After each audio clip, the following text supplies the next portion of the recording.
பன்னீரை வச்சு சூப்பராக ஒரு கிரேவி தாங்க செய்ய போகிறோம். வாங்க அது எப்படி செய்யலான்றதை பார்க்கலாம். ஜாரில் 3 தக்காளியை கட் பண்ணி சேர்த்துக்கோங்க. காரத்துக்கு ஏற்ற மாதிரி பச்சை மிளகாய் ஆட் பண்ணிக்கோங்க. 5 பல் பூண்டு, ஒரு சின்ன பீஸ் இஞ்சி, இது எல்லாத்தையுமே சேர்த்து நல்லா பிளெண்ட் பண்ணி எடுத்துக்கோங்க. கடாயில் 2 டேபிள் ஸ்பூன் பட்டர் ஆட் பண்ணிக்கலாம். பட்டர் நல்லா மெல்ட் ஆனதுக்கு அப்புறமா பட்டை, கிராம்பு, ஏலக்காய், பிரிஞ்சி இலையும் சேர்த்துக்கலாங்க. இது கூடவே ஒரு 1/4 டீஸ்பூன் ஜீரகம் ஆட் பண்ணிக்கோங்க.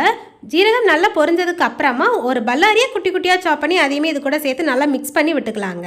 பல்லாரி நல்லா கோல்டன் கலரில் வந்ததுக்கு அப்புறமா நம்ம அரைச்சி வச்சிருந்த அந்த தக்காளி ஜூஸை இது கூட ஆட் பண்ணி சேர்த்து நல்லா மிக்ஸ் பண்ணியுமே விட்டுக்கலாங்க. இது ஒரு கொதி வந்ததுக்கு அப்புறமா காரத்துக்கு ஏற்ற மாதிரி வத்தல் பொடி சேர்த்துக்கோங்க.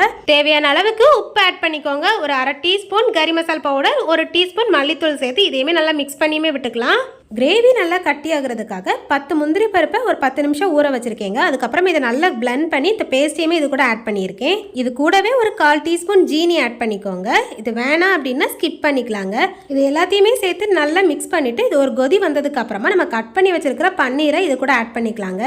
இதையுமே சேர்த்து நல்லா மிக்ஸ் பண்ணியுமே விட்டுக்கலாம். இது கூடவே மல்லித்தலை சேர்த்து அதையுமே நல்லா மிக்ஸ் பண்ணி விட்டுக்கலாங்க. 2 நிமிஷத்துக்கு அப்புறமா ஃப்ளேம் ஆஃப் பண்ணிக்கலாம். ஃபைனலாக இந்த கிரேவி மேலே ஒரு டேபிள் ஸ்பூன் பட்டர் ஆட் பண்ணி அதையுமே சேர்த்து நல்லா மிக்ஸ் பண்ணி சர்வ் பண்ணி பாருங்கள். டேஸ்ட் ரொம்ப சூப்பராக இருக்கும். இது பூரி, சப்பாத்தி, தோசை, இட்லிக்கு செம்ம காம்பினேஷனாக இருக்குங்க. கண்டிப்பாக நீங்கள் உங்கள் வீட்டில் இதை ட்ரை பண்ணி பார்த்துட்டு எப்படி இருக்குது அப்படின்றத கமெண்ட்டில் சொல்லுங்கள். உங்களுக்கு பன்னீர் பிடிக்கும் அப்படின்னா இந்த வீடியோக்கு ஒரு லைக் போட்டுக்கோங்க. நம்ம சேனலுக்கு சப்போர்ட் பண்ணி சப்ஸ்கிரைப் பண்ணி வச்சுக்கோங்க. நாளைக்கு வேறொரு இன்ட்ரெஸ்டிங்கான ரெசிபி வீடியோவில் சந்திக்கலாம். பை.